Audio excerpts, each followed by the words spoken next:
Hey, Avery. Hey, Brady. So some things changed since the last time we talked. Yes, we have a new operation program, we could call it. A new recording program. I got a new microphone. And a new microphone. You've just been making upgrades left and right here since we've been gone. It's been crazy. And I'm a dad again. Yeah. I just got to tell the people to keep their arms in the vehicle at all times and strap in because it's going to be a blast. Hey, call it a KFC special. We're chicken winging it. Like, God bless the new normal.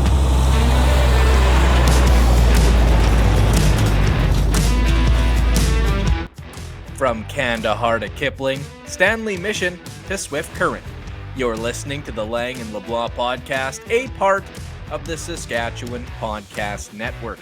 We are your Saskatchewan podcast, and we fill you in on all things in the land of the living skies. I'm Brady Lang, and this is the 43rd installment of the Lang and LeBlanc Podcast. We would first like to acknowledge that this podcast is recorded, operated, and edited on Treaty 6 territory, Treaty 4 territory, and on the homeland of the Métis. We pay our respect to the First Nations and Métis ancestors of this place and reaffirm our relationship with one another. The views and opinions expressed on the Lang and LeBlanc podcast are solely those of the hosts, producers, and guests of the program. They in no way, shape, or form reflect those of any affiliates the presenters or guests represent. Hello and welcome to the Lang and LeBlanc podcast. I am one of the hosts here. I am Brady Lang. We've been away for a little bit. We have a lot to get to, so without further ado, let's chuck it over to the pride of the parkland.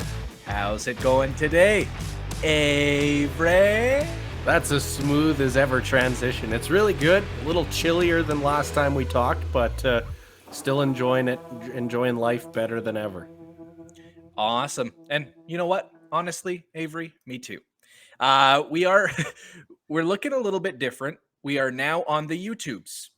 The YouTubes. Hooray! The YouTubes, yes. So the Lang and LeBlanc podcast will not just be on audio anymore. We are also going to be going on the internet. So the internet, everything's on the internet now. We're all you over know what the I internet, mean, Brady. Yeah, exactly. But yeah, first off, Avery, you know what? Let's just dive into it. So I'm off work now for about 6 weeks. And I'm gonna be busy. I'm still gonna be working. I'm a new dad again. Number two. Now, So, I remember getting this call, and I was caught off guard just as much as you were. yeah, he surprised a few of us. And yeah, after 28 hours of basically just craziness, my incredible, wonderful partner, Sage, gave birth to Rhett Lang. Congratulations to you both. First off, before we get into things, and this might be the part of the podcast where I may cry, because this might be a very emotional podcast. But I first off wanted to send out a huge thank you to all of the healthcare workers working, first off in general. Second off, we're going to get a little bit more focused, but also at the Pattison Children's Hospital. So it was insane. Like, when my partner was brought in, she was pretty sick. And there was some moments there where it was scary. And you know, it all happened so quickly, but at the same time, like, there's those little moments that you're always going to remember, right? For all those moments where I can't remember a single thing, there are like 50 moments where I'm like, that is going to be ingrained in my brain forever. And just the kindness and the openness that every healthcare worker there, what they showed to us, and how they were able to kind of explain everything, but at the same time calm us down and show us what's going on, and put it in a way that was just kind of easy for us to understand. Like that, those are the things that I'm never going to forget. And I'm sorry, Cooper won't go away right now. But yeah, it was insane. And from the moment that Rhett was born, he's now been in the NICU at the Jim Pattison Children's Hospital. And there too, they have been incredible. They have been wonderful, and they've given us something that, like, just for so many moments that were there. Like, it's scary also, especially the situation that we found ourselves in. And just the way that they were able to level with us and explain to us that maybe these situations were more common than we thought. But at the same time, when it happens to you, you're scared, you're afraid. But we have such a strong support system that is going to help us out along the way. It's wild. I'm a dad again. Like, it's crazy. And like, little Rhett, I know that you for sure are going to be involved in his life. Obviously, we're buddies, and like, you were involved in Easton's life for so long, and now we're kind of at that point where everything seems a little bit new again, right? Yes, exactly. And I'm excited to meet Rhett for the first time. I'm not sure when that'll be, but I'm jacked up, and congratulations to you too. And yeah, you guys powered through. Hats off to the medical care staff out at Jim Pattison's hospital there, and also across this province, because right now times are looking a little grim in terms of the fourth wave. So yeah, we give a shout out to all the healthcare workers, especially those that helped Brady and Sage get through what they were going through, which is pretty bizarre. It was nuts, man. Oh, and, I don't doubt it. Yeah, I can't thank everyone enough. Like, from the moment everything went down, everyone's been so supportive and just excited for us, right?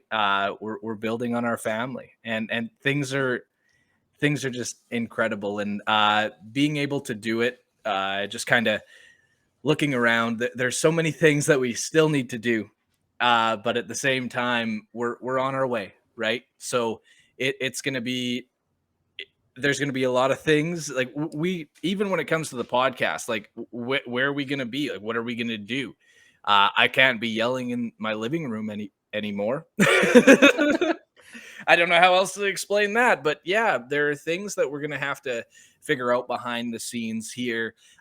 This episode is just going to be Avery and I, and some of our best episodes have been just Avery and I. And I enjoy that part of the podcast. Sorry, I'm moving around so much. Cooper he's still here, but yeah, it's been wild. And yeah, you titled this episode "We're Back, Baby," and I think I'm just gonna put a comma in there because we're back. Like that play on words that I used. yeah, exactly. But Avery, how was your week overall? Was pretty darn good. We had a live on location in Canora. Ended up seeing some cows that got out on Thursday night, so I had to call the Canora town office and tell them to let the farmer know that a bunch of their cows got out. And yeah, last week was pretty generic. It was pretty laid back, but as we know, this is the time of year where crap starts to really pick up, right? We really start to roll into that holiday vibe season. Winter is on the way. We are getting ready for the cold weather that is ready to roll into Saskatchewan with with unexpectedness all over the place. We don't really know what this winter is going to hold. We're hoping a ton of snow for the farmers out there. But yeah, this past week's been good. And yeah, we're getting ready to rumble through this week, which is looking busier than the last, as it usually is during this time of year. Yeah, I like this good old boy Avery coming in hot, right? So like, you just were driving around. You explained this to me over the phone, but like, you're just driving around Canora and you just saw a herd of cattle just walking around, and you're like, that's the first thing that came to your mind, like, let's call the town office. Yeah, so I ended up driving out of town after a live on location, and by chance, I glanced over to my right, and I don't know what made me look over to my right, but there were about 3 or 4 cattle that had got out of the pen, just walking down the grid, and there was no one around. No quads, no trucks or anything, like getting these cattle back to where they needed to be. They were walking towards the highway. So my thoughts like, we shouldn't have a waste of steak or ground beef go down the drain. So what I did was, or dairy, whichever you prefer. And I ended up calling the town office. And it was funny because I called, the receptionist picked up. I said, hey, there's cows along the highway. They're heading towards the highway. Actually, can I talk to someone? And they're like, oh, I'll transfer you over to this department. So they transferred me. And they had a department for it? Yeah, I don't know what it was for. I can't remember the department name. But I called and they're like, hey, like, what can I do for you? I was like, hey, there's cattle along the highway. I did the whole explanation again. She's like, oh, yeah. I know exactly which farmer that is. It's happened more than once, right? So she's like, yeah, I know the farmer really well. It's a normal thing that happens occasionally. I was like, oh, okay, well, I hope that the cows get back in the pen. She's like, thanks for letting us know. Oh my God, that's some small town stuff right there, yeah. Avery. Yeah. And then the same thing happened this morning on the show. We got a report there were cows west of Yorkton that got out of their pen, but this time it was like 30 or 40. So we had to talk about that on the show. All right. Things like that do not happen in Saskatoon quite cows often. Are getting out in the parkland, baby. If there's a freaking moose, like anywhere in the city, anywhere near, we know because people are contacting us. People are letting you guys know. Yes, exactly. And you're like, it's wildlife. It can definitely be here. So we're not going to say that is not a moose.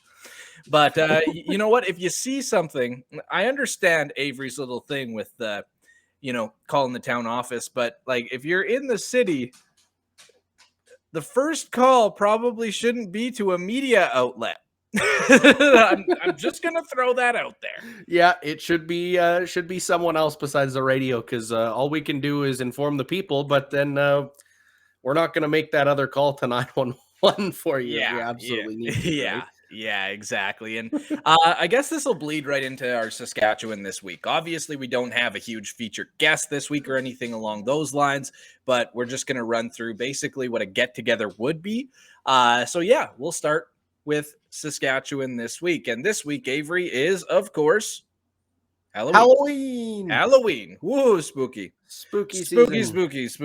So, Avery, how's Yorkton looking right now when it comes to spooky season? Very festive. There is a lot of decorations around town, more than I've ever seen in any other town before. It's like every second or third house, you're seeing some sort of pretty sweet display that they've got going on. I went for a walk on Sunday night, and I think I counted about 20 pumpkins along the front of people's houses, a few inflatable displays as well. You always see those in the store, the big ghosts or the big grim reapers or whatever you want to call them. And yeah, there's some real big ones. Like there's one where it's like 12-foot skeletons on pedestals. It's pretty insane.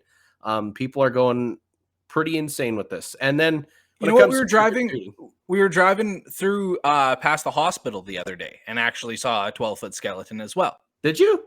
Yeah, so maybe they're like the new thing. Maybe they're the new thing, just people getting giant skeletons, eh? Yeah, exactly. But yeah, no, it's been good here. I wonder what trick-or-treating is going to look like. I hope I get trick-or-treaters. I don't know if I will, considering that my door is on, like, in the yard, basically, of the house that I live in. So I'd have to put a sign up if I were hoping that any type of kids were to come over for trick-or-treating. Yeah, and we're hoping to probably put some signage up because I'm guessing this year we may just not hand out candy because there is a newborn and a newborn needs to sleep. And one thing that a newborn does not need is consistent ringing of a doorbell. So we're hoping for that. Yes. The baby needs the Z's, and Z's are important for the baby. Yeah, exactly. I'll be that guy. I'll totally be that guy. Get off my lawn. Get off my lawn. Kids are sleeping. Get off my lawn. It's 6 p.m. Just freaking prime time, just getting angry at children. God, the Still the in broad dad, daylight at that point too. you know, like the dad feelings are just going through my veins at an unprecedented rate or something. God, this is gonna be an episode. This is going to be a great episode. This is our 43rd episode, actually. Yeah, it's flying by, my guy. Yeah, exactly. Like before, we're gonna have to start thinking about what we're doing for 50. Yeah, 50 is going to have to be a big one. Yeah, exactly. And I feel like when we started this, we didn't know we'd get this far. No. But we're here. Jason came on a couple weeks ago. How did you feel about that? I felt good. I really liked what he had to say about how the safe consumption site is coming along and how they're kind of tackling the pandemic as of right now, and how it's affected them over the last little while. Obviously, last time we spoke with them, it was numbers were a little different than they are now. So yeah, it was really interesting to hear from Jason again, and I'm looking forward to hopping on next time because I missed again. I keep missing these darn interviews that you keep setting up for us, Brady. Well, I held down the fort. I think we're good. Yes. Yeah. You always hold down the fort. Well, you know, someone has to. No, but for sure, we are both busy humans and things like that happen. So, yeah, thanks again to Jason for jumping on. And thanks to you guys for being a little patient. We took last week off because things were a little wild. I literally made the post and the photo in the Jim Pattison Children's Hospital. So I'm sitting in there like we held off to announce and everything too, right? So I'm sitting in there. I'm like, people might be expecting a podcast. Who could be our like? What are we gonna do, Avery? Got any ideas? And then we kind of went back and forth, and we are like, you know what? Let's just hold off. Let's just wait a little bit. Just be patient. It's okay. It's okay to be a little patient. But yeah, Toque and mitten season also. Yeah, I've been wearing my Toque and mitts each morning. I guess that does have a factor with how early I'm getting up now. But on a regular basis, when it's during the day, I will throw them in my backpack or just leave them in my car and not deal with them. But it's just such a pain in the butt when you got a darn mask to put on now again.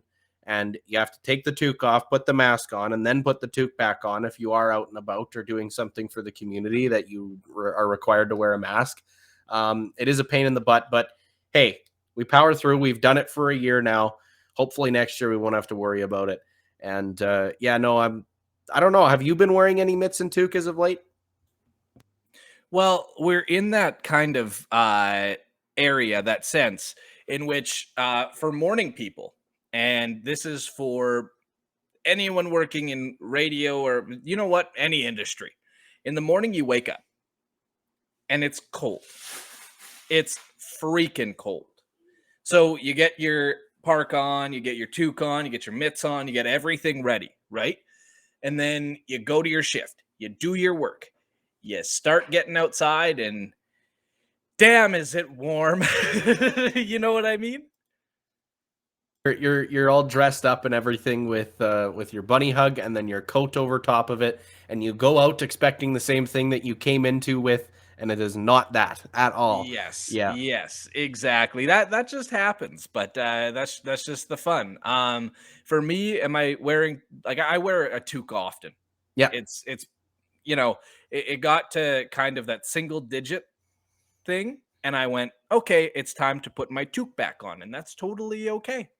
You know what? I might get a little sweaty in the noggin. It's okay. I love my toque. I'm one of those guys. But, you know, toques and mitts, you got pockets for a reason. If I'm not outside for very long, I don't need them. You know, mitts are more of a resource or a tool for me in a weird way. But that sounds weird. But you know what I mean. Yeah, usually the only reason I wear mitts is so that I don't have to apply lotion every 20 minutes throughout the winter. Dry skin, yeah, dry skin always hits you. And I got a few people here at the station and that are originally from Ontario that are experiencing their first Saskatchewan winter this year. Oh, look at them. So yeah, we'll see how they fare. I've told them to get ski pants if they do plan on walking to work, and they do not believe me sometimes. So they'll be hit by a brick wall at that point. Is it too early for the winter tires though? No, I actually have mine on. Do you? Yeah, I put them on the weekend after the Thanksgiving weekend because I had some extra. Early. Yeah, well, they say that you're supposed to put your winter tires on once it gets to 7 degrees. Okay. That's the benchmark. That's something we've been advertising on Fox FM is that when you get to 7 degrees, you go put the winter tires on. And yeah, what we did was we threw them on, and yeah, it's been good so far because there's been some mornings where you wake up, frost is on the road, and then all of a sudden it's a little slick out there, but not nearly as bad as when you're dealing with winter conditions. But it's better to put them on when there's no snow on the ground and it's not -10, -20 degrees, right? Yeah. It's just a lot easier. Exactly. And as we do kind of roll through here, also, we took a week off of our article writing. Yes, we did. I like how we started strong and then took a week off. Sorry, it was out of our hands. It worked out perfectly for me because the riders were on the bye. So yeah, I guess that does work for you. But you do have an article coming out. It is likely out, as is this right now. But Avery, walk us through it. Well, basically it was a good night for the green and white for the Saskatchewan RoughRiders as they took on the Calgary Stampeders in Calgary. A long-awaited victory that obviously third time's the darn charm, right? It always seems to be the thing for the Riders. They always come in clutch at the end, but they'll let you down in the most obvious moments when you think they're going to win. And they managed to pull this one out. And they looked a lot better on offense. They looked a lot more slick. They scored 2 touchdowns through the air. They had a couple of field goals. It looked really good. And I think that with the presence of Shaq Evans and Duke Williams now, it's allowing other guys to get open. And I think that's something I wrote in the article as well. And also, you're looking at what Winnipeg's going to do. But we'll break down a little bit more of that in the Rough Rider Corner. If you want to check it out, head to langleblancpodcast.com. Yeah, exactly. Awesome. Well, guess what time it is, Avery? It is now time for ASKSASK.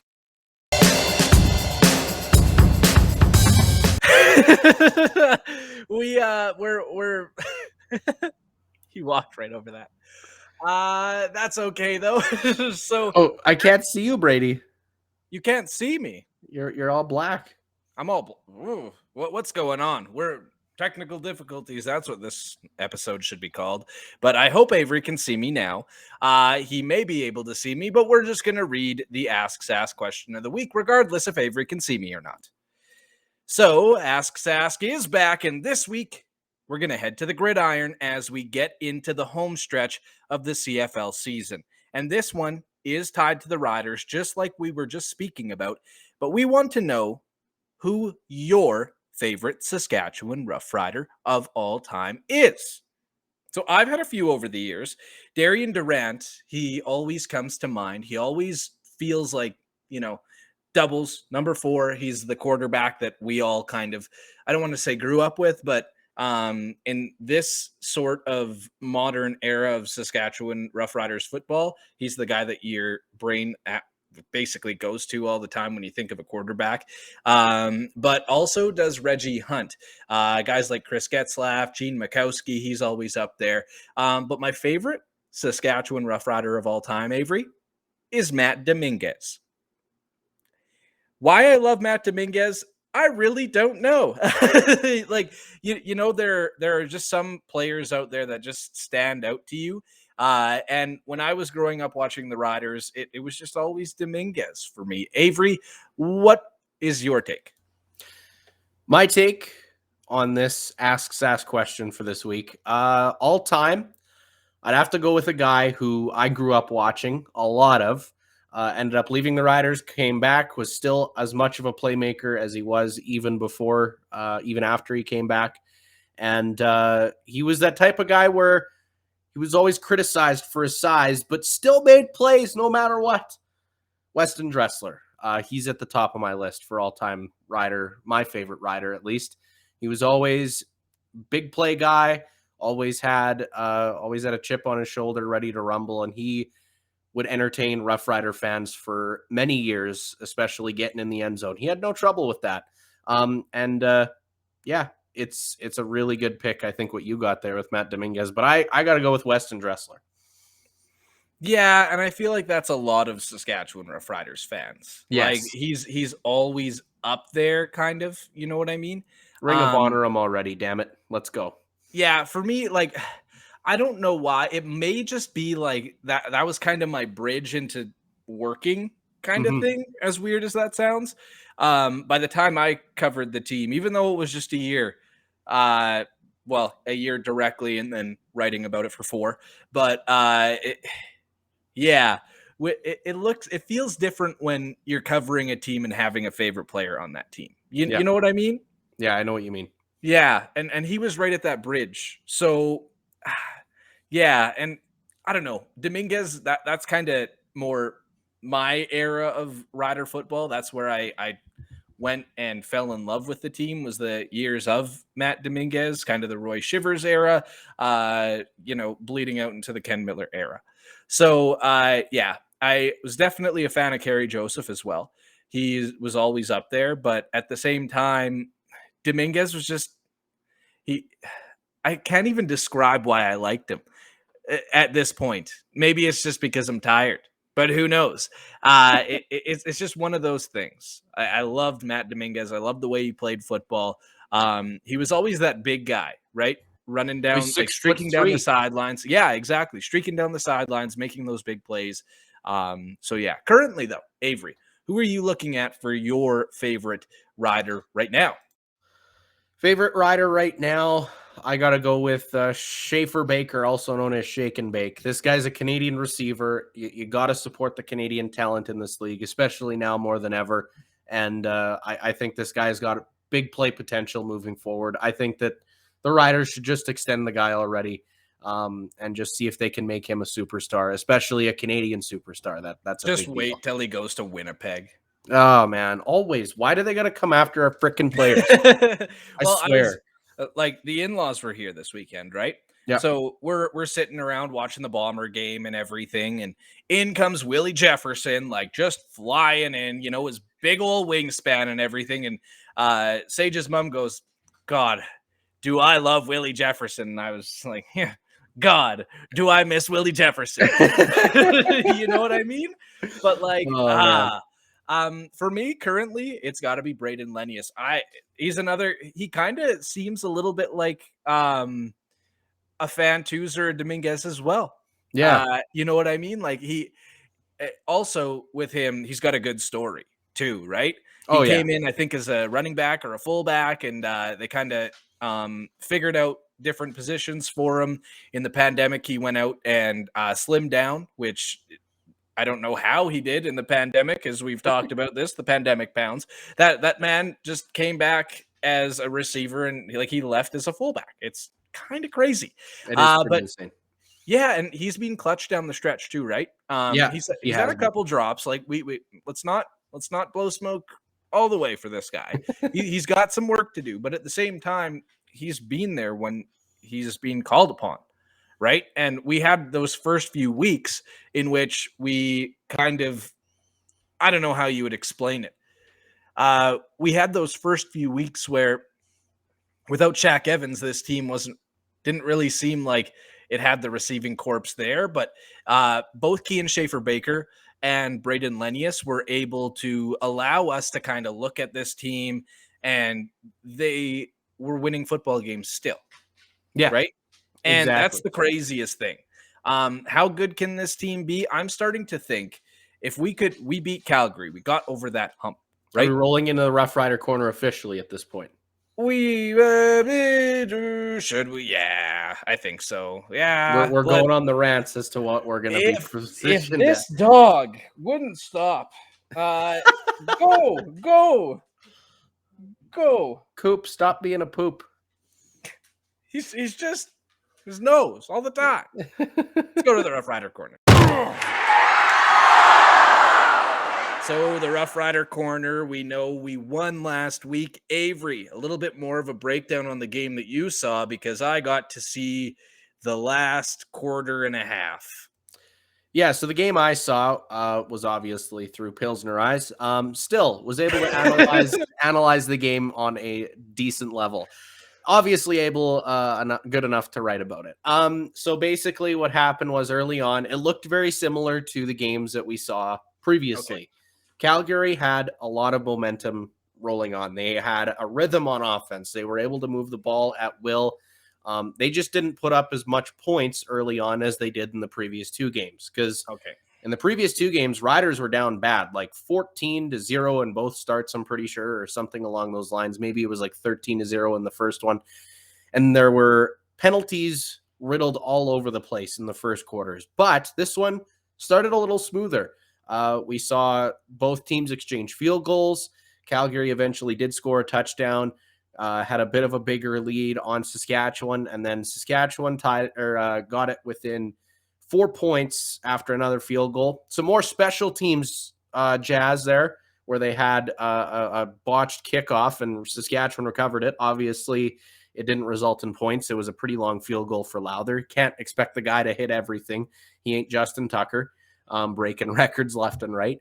And then the second half, Riders looked like a completely different team. You could see how Shaq Evans and Duke Williams draw a coverage so insanely crazy that you're like, we got to cover these two guys or else they're going to burn us.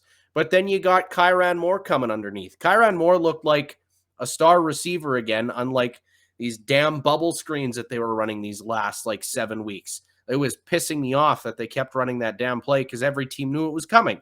But they were actually throwing the ball downfield to Kyran Moore. And then they were getting Lennius involved in the red zone like they did early on in the season as well. And I think that this is the offense that we need rolling into the playoffs, and hopefully they can continue to stay healthy, knock on wood. But it was a great game, a touchdown from Lennius, a touchdown from Kyran Moore. Defense held on late, even allowing a touchdown later on.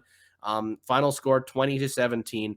I think that the Riders are definitely second in the West right now. And I think that they look a lot better. They could definitely put a fight up against Winnipeg, but right now Winnipeg looks miles ahead of any other team in the league. The Saskatchewan Podcast Network is supported by KICKIN. Does money spark joy in your life or cause you stress? If you said stress, you're not alone. For 42% of Canadians, their biggest stressor comes from money. At KICKIN, they care about your financial well-being. Money doesn't have to be stressful, and KICKIN is here to help. The KICKIN #MoneyTalk blog provides expert advice, tips, and solutions for all life stages and events. Getting married, buying a house, budgeting, saving, they cover it all and more. And did I mention it's free?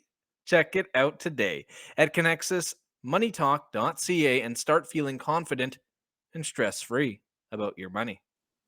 The Saskatchewan Podcast Network is supported by Direct West.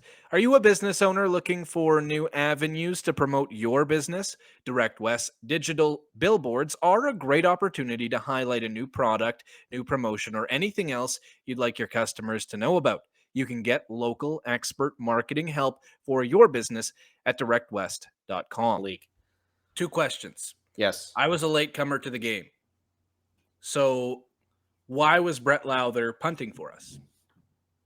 Brett Lowther was punting? At the end of the game, yeah. I didn't notice that. Brett Lowther was Pilsner eyes. Pilsner eyes, like I said.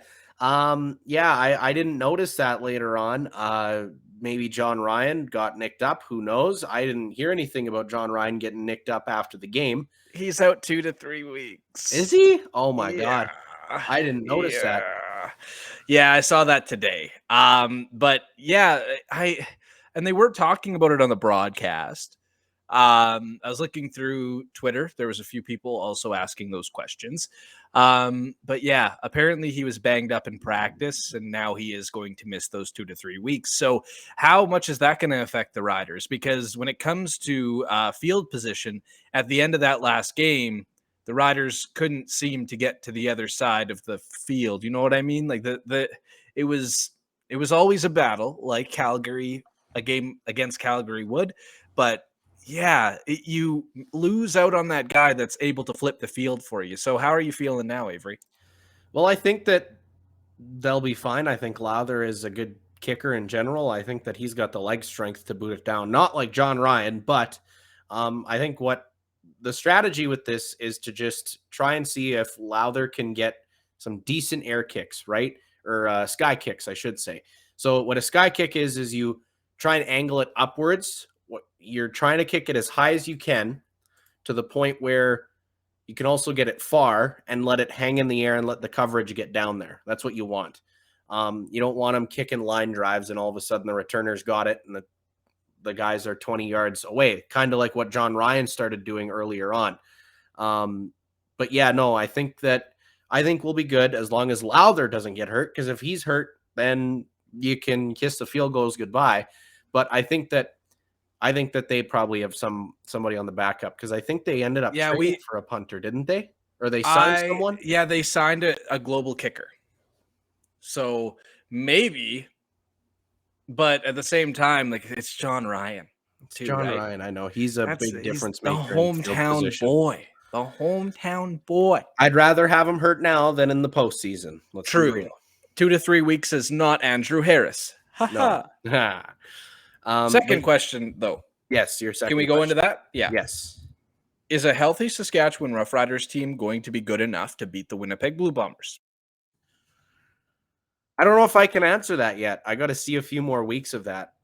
They looked good against Calgary. I still got to see them against Montreal, who looks like they got Trevor Harris getting ready to start for them.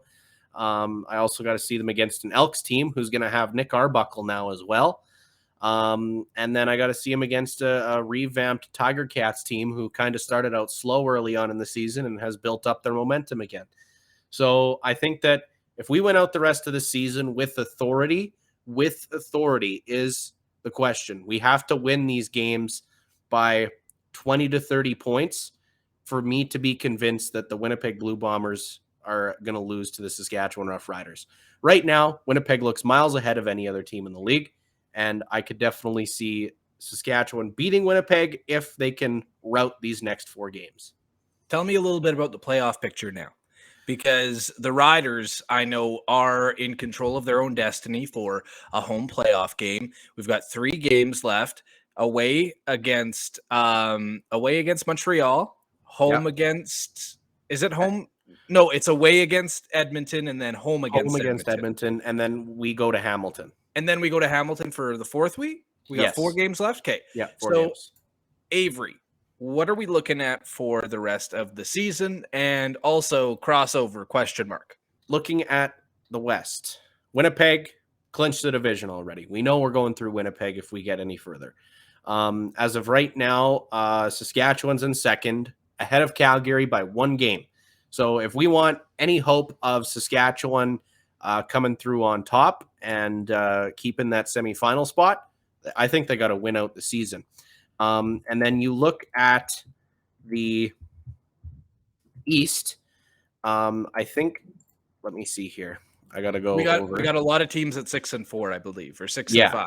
So as of right now, Montreal is 6-4, Toronto 6-4. Montreal is 5-5, or Hamilton's 5-5. My bad. So as it stands, if a crossover were to happen, BC would have to really pick up their game. BC would really have to pick up their game, which I don't think they will be able to, because they've looked rough against Winnipeg these last few weeks. However, they can turn it around, but the thing is, they're missing Lucky Whitehead, their best receiver on the team. They also have no running game, which you absolutely need a running game in this league. You need to have something to relieve your quarterback. You can't expect Mike Riley to throw it 40 to 50 times in a game and have like 500 yards, because then you're going to throw the poor guy's arm off at that point, right? So I think that, I don't know if we'll see a crossover this year. This might be one of those weird years where we don't, which we usually do. Normally we usually do. It seems like every other year we have a damn crossover. Honestly, All Saskatchewan has to do is win out the last 4 games, which I think they got a good chance of doing, and hope Calgary loses one of their 3 just for insurance in case Saskatchewan does lose one of their games. As of right now, Calgary plays Ottawa, BC, and the Bombers at the end of the year. So I think it all depends as to whether the Bombers are going to be playing their starters at the end of the year. That's true. Well, we will see, Avery. We shall see. Up next on the Lang and LeBlanc podcast, it's LLP Local Sports. Avery, what's going on in the Parkland, and how are the Terriers doing? The Terriers have been doing fairly well. They had a pretty big win over the weekend. Let me just pull up the scores here. I've been kind of out of tune with the Terriers as of late. I did go to a game last week, actually. I went on Tuesday. That was when the rink had an ice problem. Yeah, what the heck? I saw that. So they started at one rink, and then they ended up at another rink. And this is the second time in the SJHL this season that it has happened.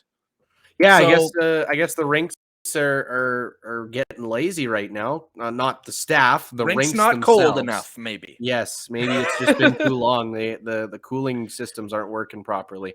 But yeah, the last game the Yorkton Terriers played was against that game was against Weyburn. That was on Tuesday, October 19th, and Yorkton won 2-1. They had to bring it over to the Kinsman rink here in town. They ended up moving it there. It was a 90-minute delay. I didn't end up staying the whole time because I had to get to bed. I was hoping that the game would be over quick, and it was in the first period. I was like, this is going well. I might be able to stay the whole game. And then, yeah, they had the delay.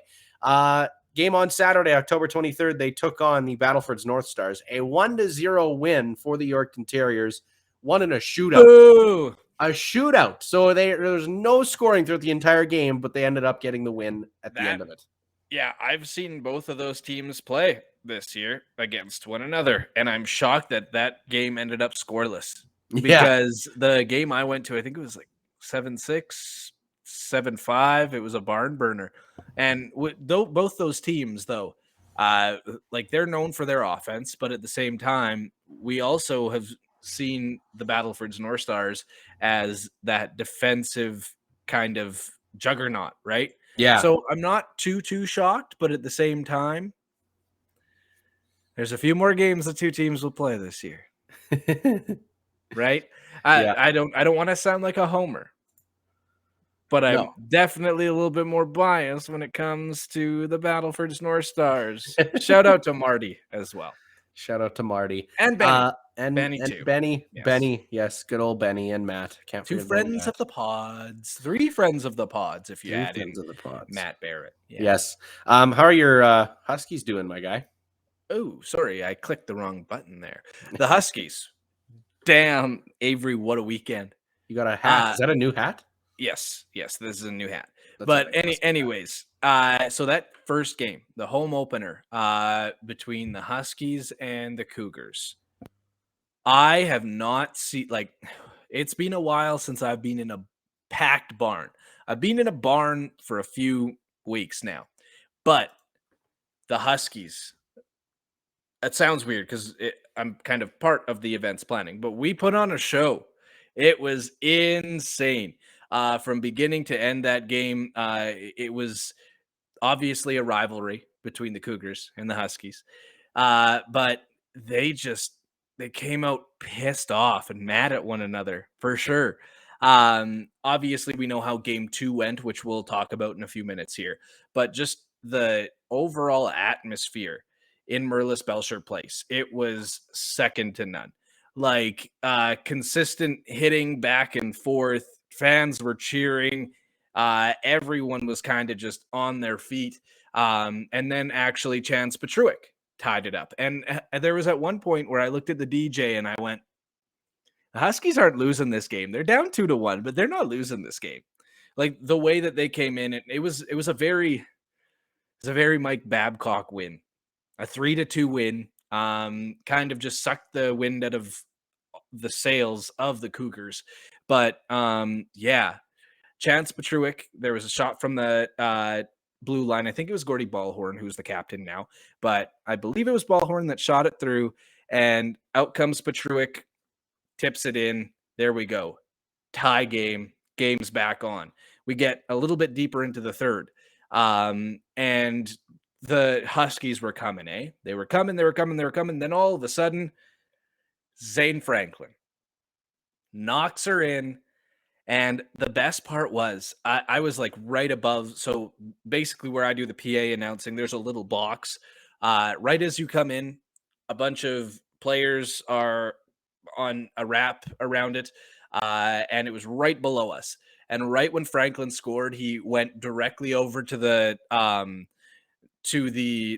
glass, right? With a packed student section, jumped in there and just bam. It was wild. I haven't heard that type of cheer in so long. But it was a great game. And obviously we did have one other thing happen in that time frame as well. So I'll clear this up. So the Huskies and the Cougars played hockey against one another. There was a few coaches that were not there. There was a long list of scratched players that were also not there. For the Cougars, Game 2 was canceled due to COVID. So from what I am hearing, there wasn't known COVID in the building. Okay. That's what I'm hearing. So, yeah. But, when you get that notification on your phone, you get a little scared. Not gonna lie. But yeah, from what I've been told, that's the thing that happened. They did cancel the second game, but also on that second game, they were gonna flip, right? So it went back to the Cougars. So the women played the next night and the Huskies won again. It was a really great weekend. And we're back at it this weekend as well. So it is going to be the women's team. They're welcoming the Manitoba Bison. So the first game is at 7 on Friday, and then the second game is at 5 o'clock on Saturday. So if you want to get your tickets, because Merlis Belcher Place is a beautiful facility and a great place to watch a hockey game. Oh, of course. Do you think the Leafs still wish they had Michael Babcock? Well, actually, Avery, if we want to be technical, the Leafs never had Michael Babcock because Michael Babcock is Mike Babcock's son, who is an assistant coach for the Huskies as well. But you know what? I don't think so. It was weird because obviously I was in the building with Mike Babcock a couple nights ago, and I looked at my phone the other night after the Leafs lost 7-1 to Pittsburgh, and he was trending in Canada at least, and I'm like, what happened? That one moment where you're like, I gotta click that. Yeah. So I don't think the Leafs necessarily miss Mike Babcock, but at the same time, they are not looking good. I listen to tons of hockey podcasts, sports podcasts, but hockey podcasts specifically. And there was a lot of talk about the Leafs, what's going to happen, what's going on. And there's a lot of talk that Amazon series effed them up. Yeah. Gave them too much of a spotlight. Yeah. In a weird way. Cause then you're rewatching. So we'll put it this way. So something traumatic happens in your life, Avery, right? Yep. Something real bad, real shitty and crappy. And then lo and behold, there are cameras everywhere. Yeah. You live your life for the next 4 or 5 months and you're living life. You're all good. You're having fun. You're doing Avery stuff. And then all of a sudden there's a documentary about that traumatic event that happened 4 or 5 months ago. Yeah, that's pretty rough. Pretty sure that there are going to be a few thoughts rolling through your brain that connect you back to that traumatic event. Yeah. So that's why I think the Leafs suck again. I guess that makes sense. See a lot of teams that come out of Hard Knocks for NFL. They suck after they get that documentary done on them. However, the Cowboys are looking good after they were the Hard Knocks focus. So Amazon, they also had Philly on there. I watched a few episodes of the Eagles when they were coming back, and Carson Wentz was their quarterback. And I didn't finish the series, but I feel like I know the ending, and I feel like it did not go well. So, but yeah, the Cowboys one, that was the one when Dak got hurt too, right? Yeah, so they went back on the injury and stuff, and now it's so they don't really get into the deep dive of like players getting cut and stuff. They just focus on the guys that they know are going to be staying there, and they kind of give the organizations a bit of a puppet string, so to speak, over the program because they show what they want to show in a sense, right? So yeah, I guess that's kind of that's reality TV and football nowadays. Yeah, exactly. Like, are we getting to a point where I know we've veered off so much? We started with local sports, and now look at where we are. We went from that to the NHL to this, the NFL. You know what? You know what? This is part of outside of our border or outside the borders already, because I think that's what we wrote in anyway. But are we getting to I listened to a very great podcast. It was called Whistleblower. And it was all around one official in particular with the NBA. I can't remember what it was specifically called, but they were rigging games, right? Yeah. So this was back, it would have been, I think, the 2010s, around that era.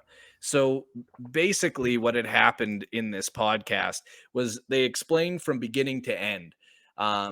They teased it with basically who this guy is, a little bit what's going on. But as you go through the podcast, you start to hear a little bit more and a little bit more about maybe there's a bigger issue in professional sports.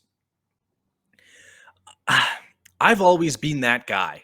I'm not a conspiracy guy, but I've always kind of looked at sports through a different lens. How scripted are sports in general? We got to start thinking about that a little bit as we continue through. They talked a lot about professional sport being more along the lines of WWE than the NBA we know and love. And in the NBA, definitely, that's probably, in all the sports, would basketball not be the easiest to rig? It would. It would be the easiest to rig. Football is a little different, I think. That one's probably one of the tougher ones. Yeah, but at the same time, your official, like, there could be a penalty in football on every play.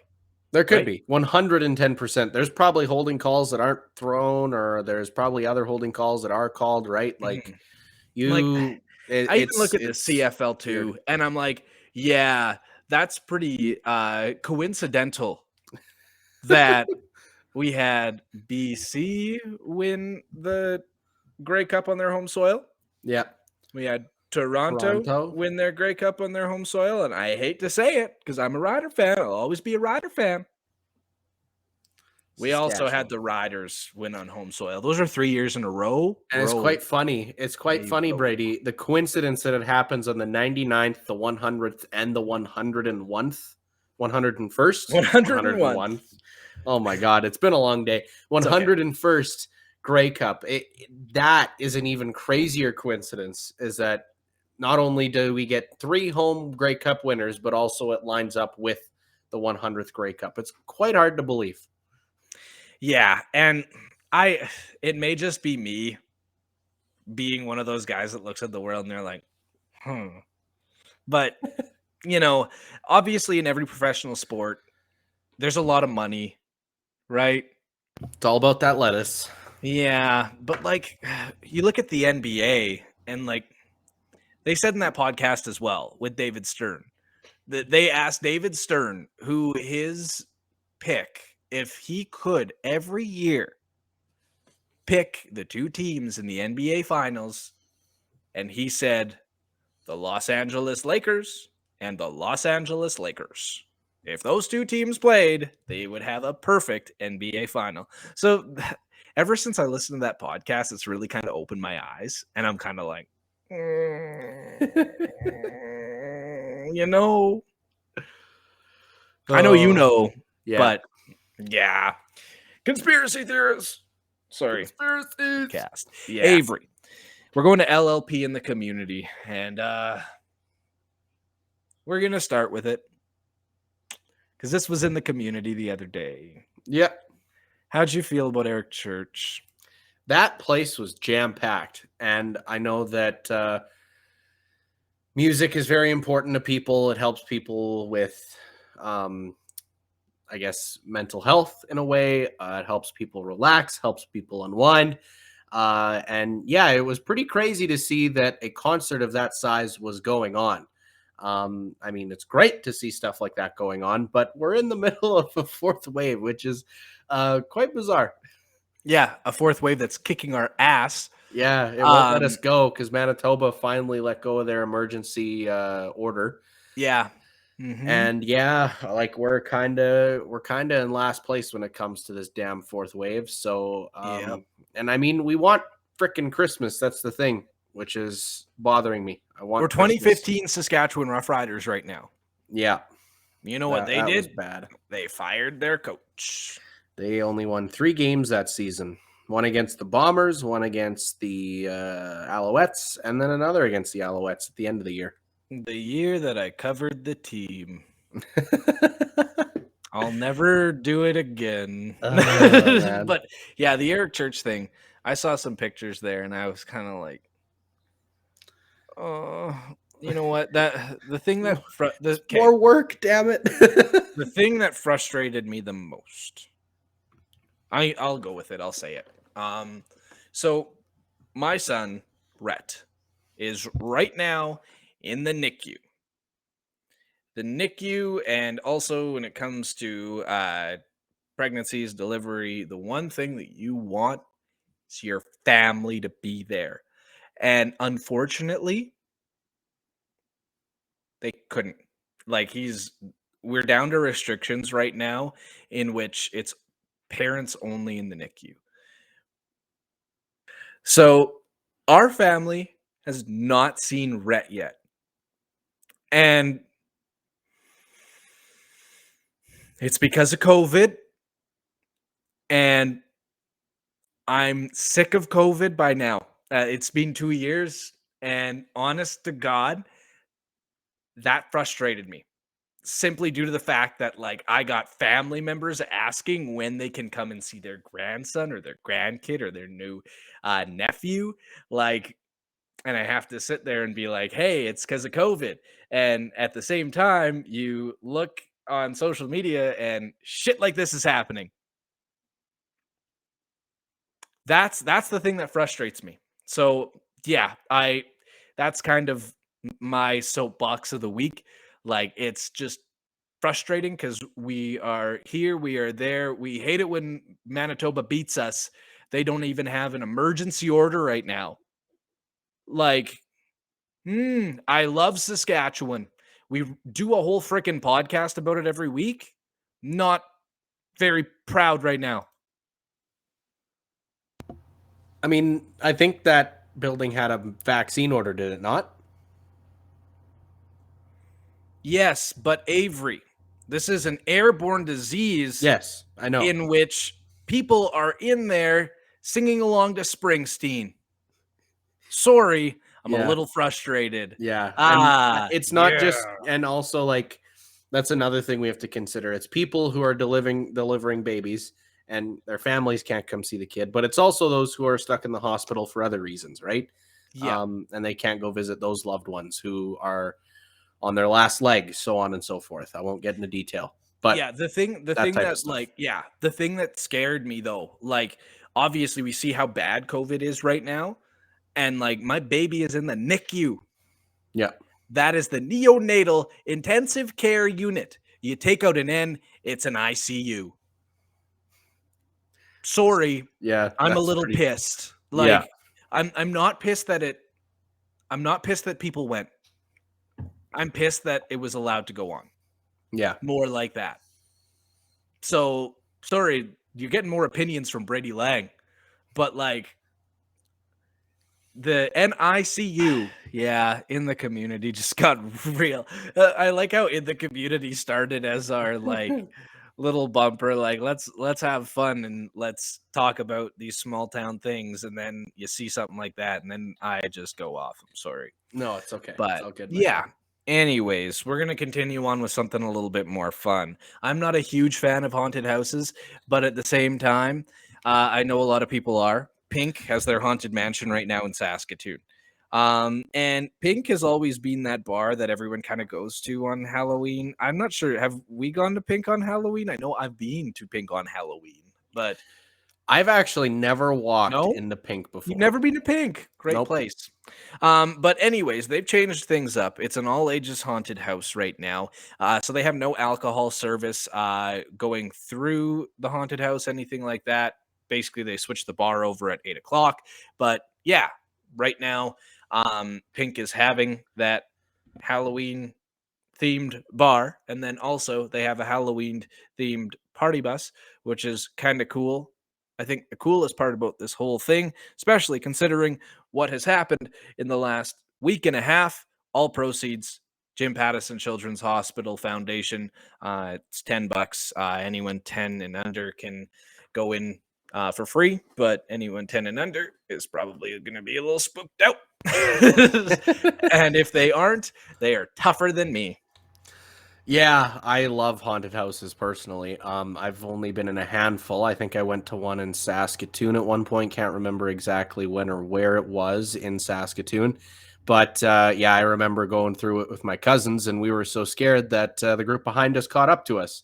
I've also been a part of a couple of haunted houses myself where I was the one doing the scaring, which is quite fun, yet also painful at the same time. There have been a few occasions where I would get swung at and contact would be made with the jawline, or You've been or punched in the face working at a haunted house? kicked. I shouldn't have said swung. I should have said kicked. So in Did you grade get kicked 12, in the nuts? no. Oh, So- that would have been way better. In our grade 12 haunted house, which raised money for graduation, I was under one of the benches in the boys' restroom, which was where it was held, or the change room, I should say. And under the benches, we had what is it called? Curtains over top of the benches, so it looked like it was kind of like a table in a way.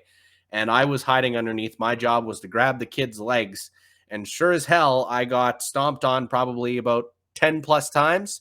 And I got kicked at from underneath the table a couple of times, and I had one shoe make contact with my temple.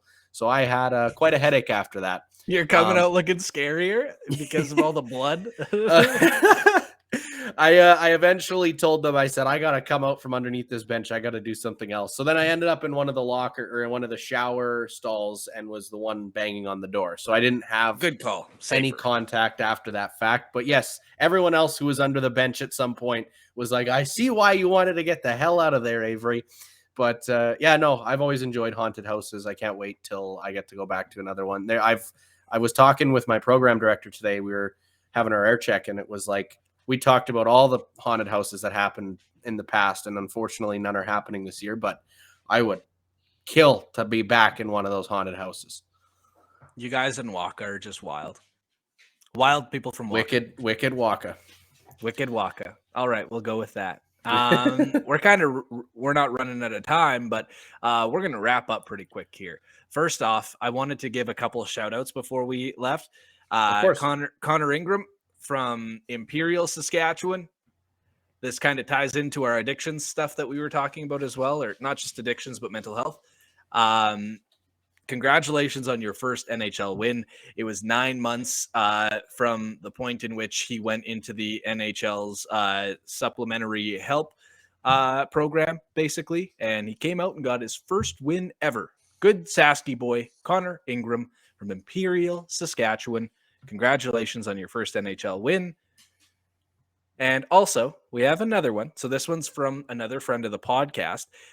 So we have Claire Hanna. She is no longer in Saskatchewan, Avery. Yeah. She is now at TSN Ottawa. That's awesome to see.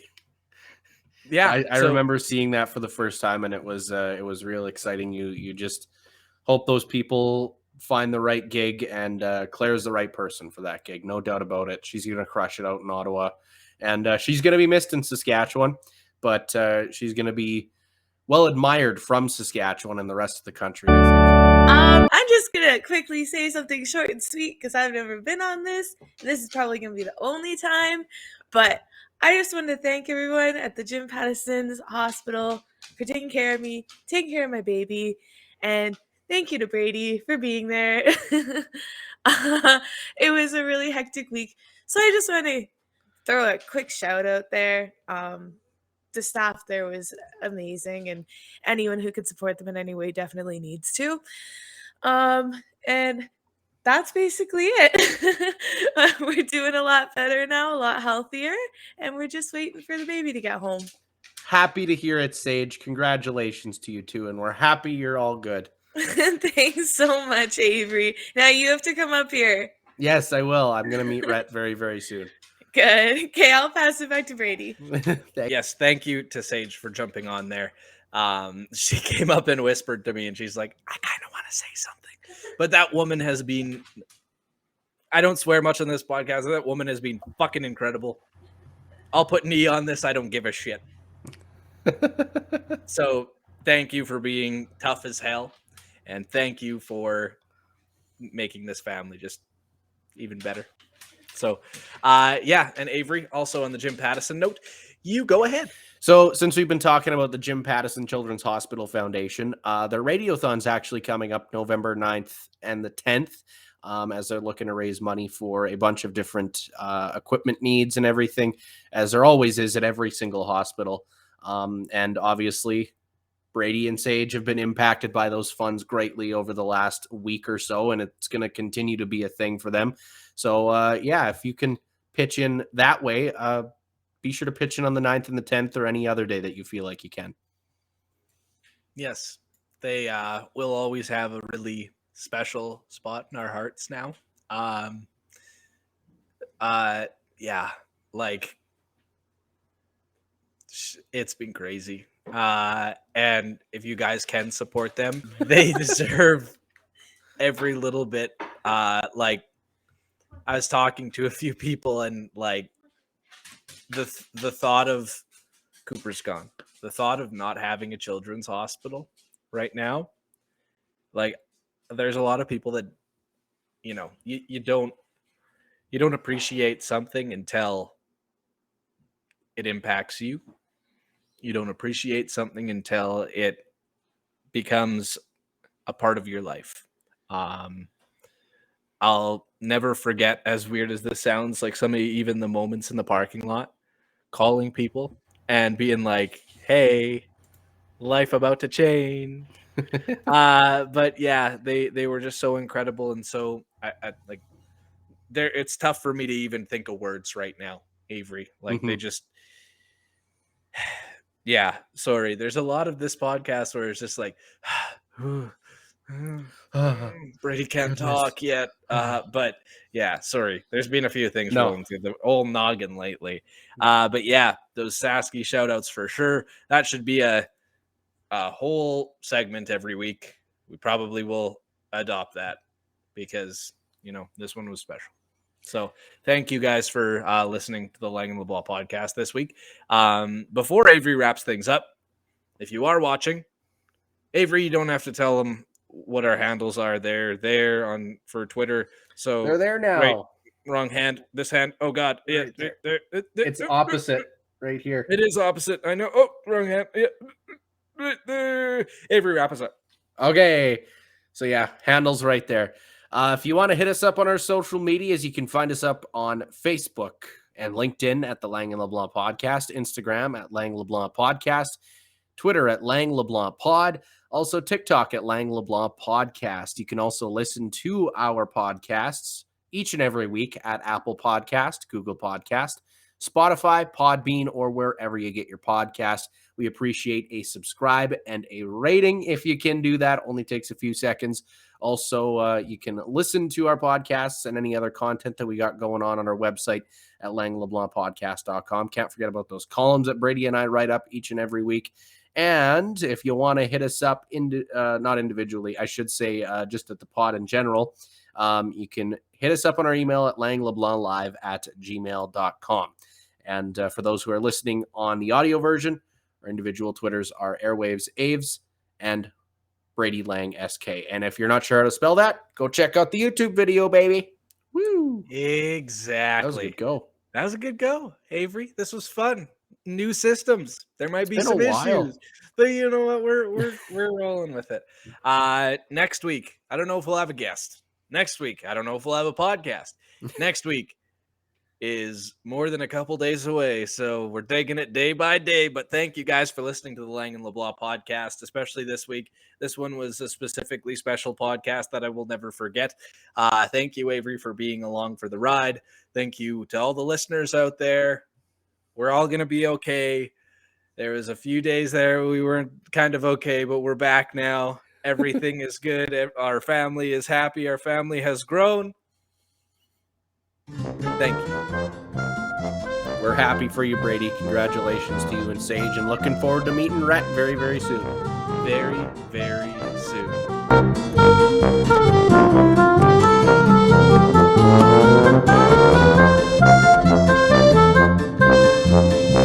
So, Avery, you know that I can't smell, right? Yes, I do know that. I think I learned about. I don't know. I just haven't been able to smell my whole life, and it's a little bit odd, but at the same time, it's diaper time, so that work is gonna come in handy, baby. It's gonna help you a ton later on in life, or well, now in life, actually, I should say. It's a blessing and it's a curse. Maybe we'll talk about this more on the next episode of the Lang LeBlanc podcast. But goodbye, everyone. Goodbye.